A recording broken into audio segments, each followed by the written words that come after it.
제가 예전에 청년으로 신앙생활했을 때 있었던 일입니다. 저는 17년도에 몽골 선교를 갔었습니다. 그때 또 이제 신학생이라고 당시에 청년부 담당 목사님이 저를 또 선교팀장으로 세워주셨어요. 한 30 몇 명쯤 되는 청년들과 함께 선교를 기획하고 준비하고 열심히 선교를 향해서 달려가고 있었습니다. 그때는 제가 회사를 다니고 있을 때라서 회사 끝나고도 거의 그 주 7일을 거의 교회에 갔어요. 선교 준비한다고. 월요일 퇴근하고 교회 가고 화요일 퇴근하고 교회 가고. 근데 저뿐만 아니라 많은 청년들이 모여서 함께 물건 싸고 그리고 이제 몽골 애기들 줄 것도 막 이렇게 예쁘게 싸면서 선교를 준비해 갔습니다. 근데 이렇게 선교를 열심히 준비하면서 저의 심기를 건드리는 일이 하나 생기기 시작합니다. 어떤 일이었냐면 선교를 보통 가면 저희가 모집 기간이 있죠. 그 모집 기간에 이제 지원하지 않고 선교를 한 3주 정도 남겨놨을 때였을 거예요. 그때 몇 청년들이 와서 저희도 선교 가고 싶습니다라고 이제 얘기를 한 겁니다. 저는 그때 반대했습니다. 왜 반대했냐면 그 친구들을 받아주면 안 된다. 그 이유는 그 선교를 가기 위해서 몇 달 전부터 기도로 준비했던 청년들이 있었어요. 그리고 선교비를 마련하기 위해 학교 끝나고 아르바이트 하면서 자기 컵라면 먹어가면서 생활비 아껴가면서 그 선교 회비를 모았던 친구들이 있었거든요. 만약에 그 친구들을 받아주게 되면 그렇게 열심히 기도로 준비하고 물질을 모은 청년들한테 되게 무례한 행동이 될 것 같다. 그래서 저는 그 청년들이 그 뒤에 온 청년들이 받는 것을 저는 원하지 않습니다라고 생각을 했습니다. 근데 이게 또 청년들끼리 같이 얘기했으면 몰랐는데 그때 성격이 제가 굉장히 불같았어요. 그래가지고 이 마음을 담아서 바로 청년부 목사님을 찾아갔습니다. 청년부 목사님한테 가서 아니 목사님 이게 말이 됩니까? 어떻게 이런 청년들이 있는데 어떻게 그걸 받을 수 있습니까? 이러면서 막 목사님한테 항변하기 시작했습니다. 그러다 목사님은 좀 당황하시면서 일성아 일단 진정해. 일단 좀 진정하고 내 말 좀 들어봐 하면서 했는데 결국엔 어떻게 됐을까요? 맞습니다. 네, 사랑이 많으시고 긍휼이 많으시는 목사님이셔서 이제 다 받아주셨어요. 그래서 좀 마음이 좀 안 좋았습니다. 왜냐하면 이제 그 친구들이 계속 생각나는 거예요. 몇 달 동안 저렇게 막 열심히 아르바이트 해가면서 했던 청년들도 있는데 저렇게 몇 주 전에 꼴랑 와가지고 3주 준비하고 같이 가는 그 청년들 보니까 꼴배기가 싫은 거예요. 솔직히 말씀드려서. 그래서 이제 그 마음을 가지고 선교를 떠나게 됩니다.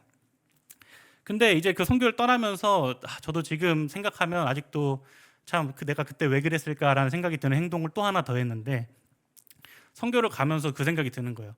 내 생각에 동의를 해줄 청년을 찾고 싶은 거예요. 이게 참 사람이 약하죠. 그래서 이제 거기 가가지고 어떤 사람이 과연 내 생각에 동의를 해줄 수 있을까 이제 좀 고민하다가 그 열심히 아르바이트비 모으고 기도했던 청년들 있죠. 그래 저 청년들이라면 내 생각에 동의를 할 거야. 얼마나 억울할 거야 이러면서 그 청년들한테 갔습니다.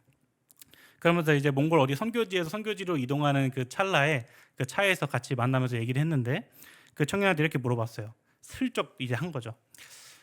좀 아닌 것 같지 않냐고. 이건 좀 그렇지 않니? 이렇게 물어봤는데 그 돌아온 그 청년의 답이 저의 마음을 많이 울렸습니다. 그게 뭐였냐면 한 명이라도 더 하나님의 마음을 알 수 있다면 얼마나 좋은 거냐고 이렇게 얘기를 하는 거예요. 제가 너무 부끄러워지는 거예요. 선교팀장이라고 뽑아놨더니 가서 누구 뭐 어떻게 했네 뭐 했네 하면서 막 뒷담이나 하고 그랬던 모습을 보면서 저는 참 마음이 많이 안 좋았는데 그 뒤로는 그 얘기 1절도 꺼내지 않고 선교 활동 열심히 했다는 그런 아름다운 이야기입니다. 네. 네. 공동체를 우리가 살아가다 보면 항상 문제가 생깁니다. 어떤 한 주제에 대해서 생각이 갈리기 시작하고 그럼 싸움이 일어나기 시작합니다. 여러분은 공동체에 문제가 생기면 혹은 가정에 문제가 생기면 어떻게 대처하시나요? 내가 가진 지식으로 내가 가진 경험으로 나랑 생각이 다른 사람에게 막 쏘아붙이고 있진 않나요? 근데 제가 그 청년과 그렇게 말해준 청년과 저의 차이점을 봤더니 결국엔 뭐였냐면 사랑이 없었어요. 저는 제가 가진 지식과 경험만으로 그 선교팀을 꾸려가고 어떻게든 해보려고 했죠. 나름 뭐 청년을 사랑하는 마음을 한 거기도 하지만 제 지식과 경험을 더 주장하고 싶었던 마음이 더 컸었던 것 같습니다. 그런데 그렇게 고생을 하면서 선교에 온 그 청년은 사랑이 저보다 더 많았던 것 같아요. 그래서 그곳에 억울해하지 않고 그저 같이 온 곳에 감사하며 함께 선교 활동을 할 수 있었던 것 같습니다. 사랑하는 성도 여러분, 우리 교회에 문제가 생기면 여러분 가정 내에 문제가 생기면 사랑으로 해결할 수 있는 은혜가 우리 가운데 있길 원합니다. 내 지식과 경험으로 하는 것이 아니라 하나님께서 무한정으로 부어주시는 그 사랑 가지고 함께 문제를 해결해 나가는 저와 여러분 됐으면 좋겠습니다. 오늘 우리가 읽은 이 고린도전서 8장도 이 고린도 교회에 있는 여러 문제들 중에 한 문제에 대해서 집중하고 있습니다. 어떤 문제였냐면 당시 교회에 우상의 제물을 먹냐 마냐 이 문제가 있었습니다. 당시에 그 교회를 구성하고 있는 구성원이 여러 구성원이 있었는데 우상의 제물에 대해서 아니 뭐 어차피 우상의 제물 이것도 하나님께로부터 온 건데 먹어도 되지 않겠어? 라는 사람들도 있었고 우상의 제물 그 더러운 걸 왜 먹어? 라고 하는 사람도 있었고 그래도 예수님을 믿고 여전히 이제 개종은 했지만 이 우상을 먹으면 그 우상이 나한테 복을 줄 거야 하면서 예전 습관을 못 버리고 그렇게 그 우상도 섬기고 예수님도 섬기는 그런 사람들도 있었습니다. 그러다 보니까 이제 바울이 교회의 지도자로서 그것을 정리해 주는데 바울은 사실은 고기를 먹냐 안 먹냐로 정리하지 않고 다른 방법으로 좀 접근하면서 오늘 본문을 시작합니다. 우리 1절 말씀 함께 보실 텐데요. 우리 노란색 글자까지만 같이 보겠습니다. 같이 읽습니다. 시작. 우상에게 바친 고기에 대하여 말하겠습니다. 네, 세 번역 말씀인데요. 자, 이제 우상에게 바친 고기에 대하여 말하겠습니다 하면 뭘 얘기해야 될까요? 자, 고기는 이런 거니까 먹지 말자라고 하거나 고기는 이렇게 됐으니까 먹어도 돼라고 하든가 이런 고기에 대한 말을 우상의 제물에 대한 말을 이어가야 될 것 같습니다. 그러나 그 다음 하얀 글자를 보면 고기에 대한 말은 안 하고 갑자기 지식과 사랑에 대해서 얘기하는데 우리 한번 하얀 글자 한번 같이 읽어보겠습니다. 우리는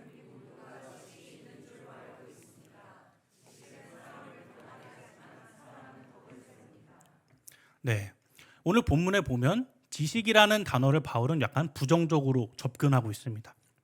근데 우리가 이거를 보고 나서 지식은 무조건 나쁜 거구나라고 생각하면 안 됩니다. 지식도 정말 중요합니다. 구약의 잠언서에 보면 지혜서들에 보면 이 지식이 얼마나 중요한지에 대해서도 얘기를 하고 있습니다. 그러나 중요한 건 뭐냐면 이 지식도 중요하지만 더 중요한 게 있다는 것이죠. 맨 마지막에 보시면 하지만 사랑은 덕을 세웁니다라는 말씀이 있습니다. 여기서 이 덕을 세웁니다라는 말은 원어적으로 보면 건물을 짓다 약간 이런 의미가 있습니다. 근데 이것을 교회론적인 것으로 다시 바울이 사용할 때는 어떻게 사용하냐면 공동체의 성숙이 있는 것, 공동체의 성장. 그러니까 뭡니까? 사랑은 교회를 성장시키고 성숙시킨다라는 겁니다. 조금 더 풀어서 해석하면 사랑 없는 지식은 교만한 것이고 사랑이 있는 지식으로 교회를 세우고 성장시킬 수 있다는 것이죠. 단순히 내 의견을 관철하기 위해서 내 생각을 관철하기 위해서 주장하는 지식은 교만한 거지만 사랑이 있는 지식, 사랑이 있는 마음은 교회를 성장시키고 성숙시킨다는 것을 볼 수 있습니다. 그러면서 2절 말씀에 바울은 또 이렇게 이야기하는데요. 한번 같이 읽겠습니다. 자기가 아직도 그가 마땅히 알아야 할 방식대로 알지 못하는 사람입니다. 여기서 강조하고자 하는 건 뭐냐면 알아야 할 방식대로 이쪽입니다. 알아야 할 방식대로. 사랑의 방법이 아닌 그저 자기 주장의 관철, 자기 생각을 그 사람에게 강요하는 것, 그 방법을 잘못 알고 있다는 거죠. 그래서 바울은 3절에 또 이렇게 얘기합니다. 3절 말씀입니다. 그러나 하나님을 사랑하는 사람은 하나님께서 그를 알아주십니다. 결국 1절부터 3절까지의 말씀을 정리하면 사랑 없는 지식은 아무 가치가 없다는 것입니다. 우리 안에 과연 누군가에게 나의 지식과 생각을 전달할 때 사랑의 마음을 품고 하고 있냐는 것이 바로 1절부터 3절까지의 말씀입니다. 그러면서 4절로 넘어가면서 바울은 우상의 제물에 대해서 본격적으로 얘기하기 시작합니다. 우리 4절 말씀도 한번 같이 읽어보겠습니다. 그러므로 대하여는 우리가 세상에 아무것도 아니며 또한 하나님은 한 분밖에 없는 줄 아느냐. 우상은 아무것도 아니라는 거예요. 누구 앞에서요? 하나님 앞에서. 지금 그게 문제가 아니라는 거예요. 그러면서 바울은 5, 6절 말씀에 이렇게 이어갑니다. 5, 6절 말씀입니다. 같이 읽습니다. 비록 하늘에나 땅에나 신이라 불리는 자가 있어 우리에게는 한 하나님 곧 아버지가 계시니 만물이 그에게서 났고 우리도 그를 위하여 있고 또한 한 주 예수 그리스도께서 계시니 만물이 그로 말미암고 우리도 그로 말미암아 있느니라. 바울은 이 말씀을 통해서 지금 쐐기를 받고 있는 것입니다. 어떤 쐐기를 받냐면 그 재물이 아무리 우상에게 바쳐진다 한들 하나님께로부터 나왔다는 겁니다. 우리가 먹는 것, 입는 것 모든 것이 다 하나님께로 났고 지금 여기 앉아있는 저와 여러분도 다 누구에게서 난 것입니까? 하나님에게서 났다는 거예요. 그러니까 그 재물 자체가 지금 이 이야기의 주제가 아니라는 것을 바울은 계속해서 이 흐름 속에서 강조하고 싶은 것 같습니다. 근데 당시에 이것을 모르는 연약한 신자들이 있었어요. 어떤 걸 몰랐냐면 이 재물 자체가 우상에게 아무런 효력이 없고 그리고 다 하나님께서 나왔다는 이 지식을 가진 사람들이 많이 없었습니다. 그래서 바울은 7절 말씀에 이렇게 얘기합니다. 7절 말씀입니다. 그러나 이 지식은 모든 사람에게 있는 것은 아니므로 어떤 이들은 지금까지 우상에 대한 습관이 있어 우상의 제물로 알고 먹는 거로 그들의 양심이 약하여지고 더러워졌느니라. 이것에 대해서 더 강하게 맞지, 이거는 하나님에게서 온 거지, 우상에게 바쳐봤자 아무 쓸모가 없어 라고 생각을 가진 사람도 있었지만 여전히 어떤 사람들도 있었을까요? 그 사람들이 이것을 우상의 제물 앞에 바치면 그 우상이 나한테 어떤 힘을 줄 것 같다라는 생각을 가진 사람들도 있었습니다. 제가 예전에 사역할 때 좀 당황했던 적이 한 번 있습니다. 어떤 집사님하고 대화를 하는데 그 집사님이 손주를 보신 거예요. 근데 손주 사진을 막 보여주시면서 전도사님 너무 예쁘죠? 이렇게 보여주시는 거예요. 그래서 어제 너무 이뻐가지고 너무 이쁘네요. 이름이 어떻게 돼요? 누구예요? 이름도 너무 이쁜 거예요. 그래서 제가 이 이름 어떻게 지으셨어요? 이렇게 물어봤는데 답이 되게 당황스러웠습니다. 철학원에서 지었어요. 그래서 그 교회 1층 쉼터였는데 네. 담임 목사님 없나 한번 이렇게 쭉 보고 네. 철학원이요 하다가 순간 제 머리가 엄청나게 빨리 움직였습니다. 그래도 교역자로서 이걸 아니라고 말씀드려야 되는 건지. 근데 그렇게 말하면 또 상처받으실 것 같고 막 하다가 예 그렇군요 하고 넘어갔던 그런 아름다운 이야기입니다. 네. 우리 주변에 보면 가끔 그런 분들이 있죠. 교회를 다니면서도 사주 보러 다니고 점 보러 다니고 그런 분들도 있습니다. 여전히 예수를 우리가 또 교회에 와서 열심히 섬기기도 합니다. 뭐 성가대도 하시고 뭐 식당 봉사도 하시고 열심히 하세요. 근데 그분들을 점집 앞에서 마주치면 얼마나 당황스러울까요? 근데 생각보다 많은 한국교회 교인분들이 그런 분들이 많다고 뭐 데이터에서 제가 한번 본 적이 있습니다. 근데 그게 얼마나 많냐가 이거 더 중요한 것보다 우리가 과연 공동체 내에서 그런 사람들을 만났을 때 어떻게 대할 거냐는 거죠. 그냥 지금 10계명에 보면 우상 섬기지 말라고 되어 있는데 막 이러면서 막 쪄야 되는 걸까요? 꼭 그런 건 아니라는 거죠. 사랑을 가지고 그분들을 바라봐야 합니다. 바울은 그래서 음식에 대해서 8절에 이렇게 적용합니다. 8절 말씀 한번 같이 읽습니다. 음식은 우리를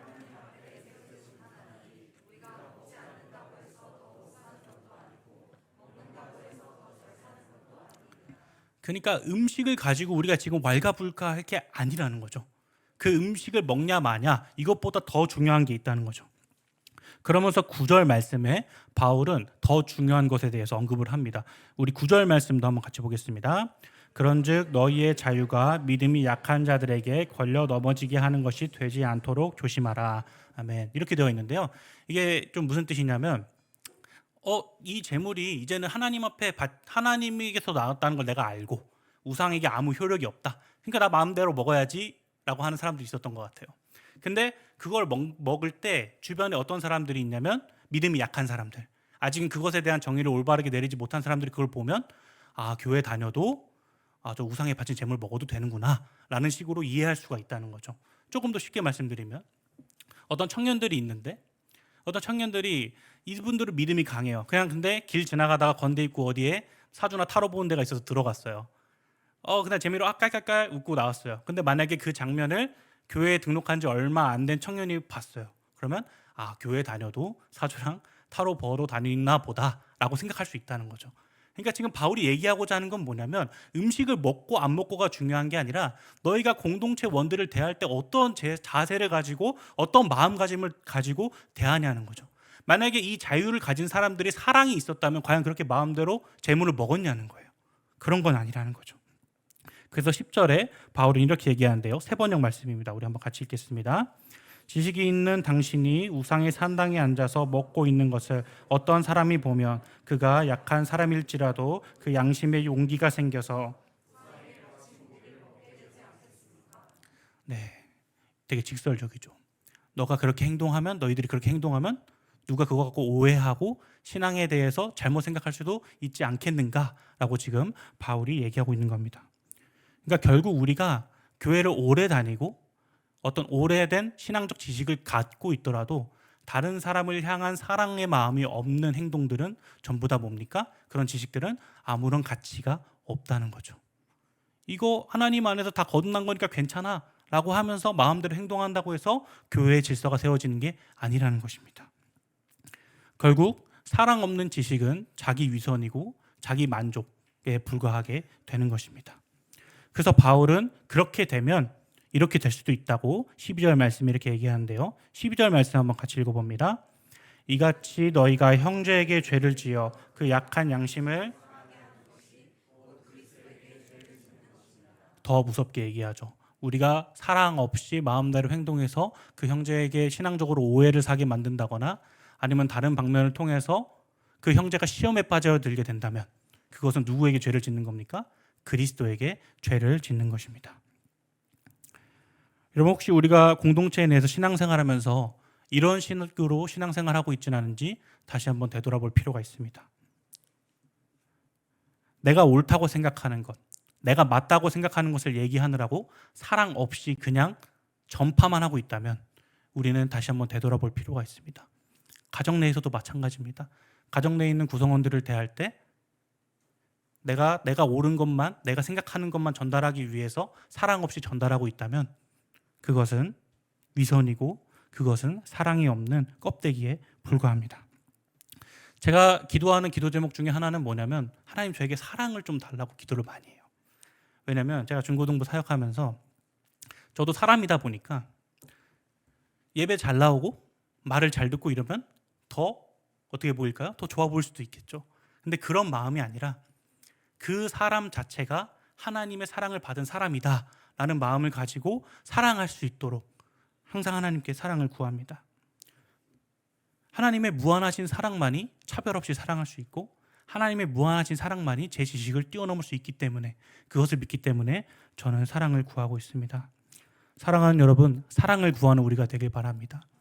지식을 구하기 전에, 지혜를 구하기 전에 사랑을 구해서 우리의 공동체가 건강하게 세워져 나가는 은혜가 있기를 간절히 축원합니다. 그러면서 그렇다면 우리가 어떤 은혜를 경험하면 더 이것이 사랑으로 덮여질 수 있을까라는 생각을 했습니다. 그래서 오늘 두 가지 이런 은혜를 경험하면 좋겠습니다라고 두 가지 가져왔는데요. 첫 번째는요. 사랑이 지식을 덮는 은혜를 경험해야 합니다. 우리가 방금 읽은 고린도전서 8장 1절에서 3절에 보면 사랑이 수반되지 않은 지식은 공동체를 무너뜨리는 교만이라는 것을 우리가 함께 살펴볼 수 있었습니다. 그렇다면 사랑이 지식을 덮는 은혜를 경험하면 우리가 어떤 변화를 겪게 되는가, 어떤 변화를 갖게 되는가, 그 말씀을 우리가 11절 말씀에서 찾을 수 있는데요. 우리 11절 말씀 한번 같이 읽어봅니다. 시작. 그러면 내 지식으로 그 믿음이 그는 그리스도께서 위하여 죽으신 형제라. 다른 사람을 볼 때 그냥 나랑 안 맞는 사람으로 보다가 이제는 어떻게 보는 거예요? 나랑 생각이 맞지 않고 마음이 맞지 않더라도 그 사람 자체가 어떻게 보이는 거예요? 그리스도께서 그 사람을 위하여 죽으신 형제가 되는 거예요. 우리는 때때로 하나님이 날 위해서만 죽었다고 생각할 때가 많은 것 같아요. 그러나 여기 앉아있는 여러분 모두 하나님께서 자기 아들을 아낌없이 내어주셔서 이 자리에 함께할 수 있는 은혜를 겪게 된 그런 사람들입니다. 더불어서 내가 집에서 만나는, 가정에서 만나는, 교회 공동체에서 만나는 모든 사람들 다 마찬가지입니다. 하나님의 무한하신 사랑을 받은 정말 우리가 아끼고 사랑해도 모자른 그런 존재들이라는 것으로 우리가 다시 한번 생각하게 되는 것입니다. 그래서 무례하지 않게 됩니다.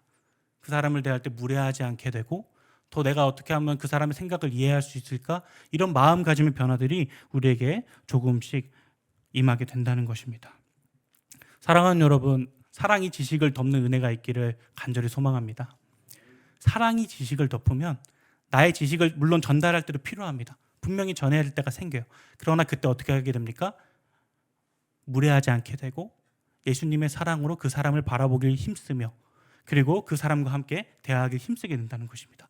그렇게 될 때 우리의 공동체가 우리 아까 1절 말씀에 봤던 것처럼 사랑으로 덕을 세우는, 사랑으로 성숙해져가는 공동체가 되는 것입니다. 그러면서 우리에게 딱 한 가지 더 필요한 은혜를 경험했으면 좋겠는데요.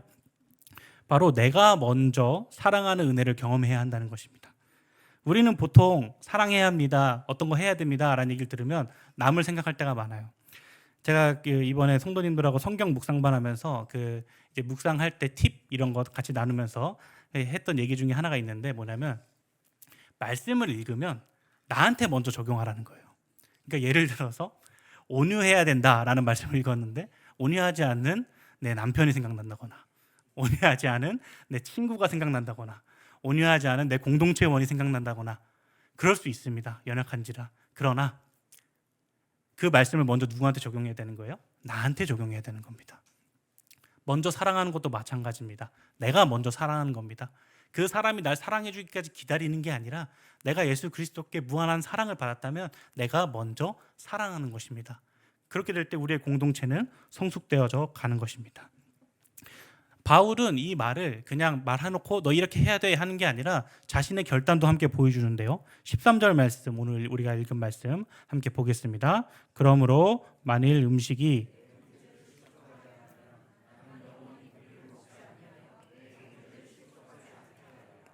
바울은 지금 본인이 지도자라고 해서 너네 이렇게 해 하고 빼는 게 아니라 뭐예요? 나도 그렇게 할 거야. 누가 내가 고기 먹는 거 보고 실족하면 나는 영원히 고기를 먹지 않을 거야. 세 번역에 보면 평생토록 먹지 않는다고 되어 있어요. 나는 평생토록 고기를 먹지 않을 거야. 누가 실족한다면요? 형제가, 내 주변에 있는 교회 공동체가 실족한다면. 우리에게 이런 결단이 있길 간절히 소망합니다. 누가 먼저 해주기를 기다리는 게 아니라 내가 먼저 가는 거죠. 그러면서 바울은 로마서 12장 10절에 이렇게 얘기합니다. 형제를 사랑하여 서로 우애하고 존경하기를 서로 먼저 하는 겁니다. 근데 우리가 이 먼저 사랑할 때 우리의 힘으로 하면 언젠가 분명히 한계에 부딪힙니다. 내가 이웃 사랑을 하고 있는데 한계에 부딪히고 있다면 혹시 내가 하나님께 사랑을 구하고 있나 다시 한번 생각해 봐야 돼요. 그래서 요한일서 4장 19절에는 이렇게 얘기하고 있습니다. 우리가 사랑함은 그가 먼저 우리를 사랑하셨습니다. 아멘. 우리를 위해 먼저 이 땅에 내려오신 예수 그리스도, 우리를 위해 먼저 손 내밀어 주신 예수 그리스도, 날마다 죄에 넘어지고 날마다 죄에 허우적거리지만 그 가운데서 의로운 오른손으로 우리를 보호하시는 그 예수 그리스도의 사랑으로 하는 것입니다. 우리의 힘으로 하는 게 아닙니다. 우리의 육체의 힘, 우리의 생각의 힘, 나의 지식의 힘으로 하는 게 아니라 누구의 힘으로 하는 겁니까? 예수 그리스도의 그 사랑으로, 그 사랑의 힘으로 우리는 서로 먼저 사랑할 수 있게 되는 것입니다. 사랑하는 성도 여러분, 우리가 먼저 서로 사랑하는 은혜의 경험이 있기를 간절히 소망합니다. 말씀을 정리해 보려고 합니다. 우리는 오늘 본문을 통해서 사랑 없는 지식이 얼마나 가치가 없는 것인지에 대해서 함께 살펴보게 됐습니다. 가족 내에서, 교회 공동체 내에서 사랑 없는 지식을 전하고 있다면 혹시 문제가 해결되지 않고 있을 수도 있습니다. 내 지식만 전달하고 있다면 그 문제가 해결되지 않고 있을 수도 있습니다. 그런 우리에게 필요한 것은 바로 사랑입니다. 그러면서 우리가 그 사랑을 구하면서 오늘 우리가 함께 본 그 은혜 두 가지를 구해야 되는데 첫 번째로 뭐라고 말씀드렸죠? 사랑이 지식을 덮는 은혜. 이것을 먼저 우리가 경험했으면 좋겠고요. 두 번째로는 내가 먼저 사랑할 수 있는 은혜. 이 두 가지를 경험하게 될 때 우리 예수가 온 공동체가 성숙되어지고 우리의 가정이 하나님 앞에서 성숙되어질 줄 믿습니다. 우리가 그 마음을 가지고 2024년 남은 모든 신앙생활을 하나님 앞에서 사랑과 은혜로서 함께 달려가는 우리 공동체 되기를 간절히 소망합니다.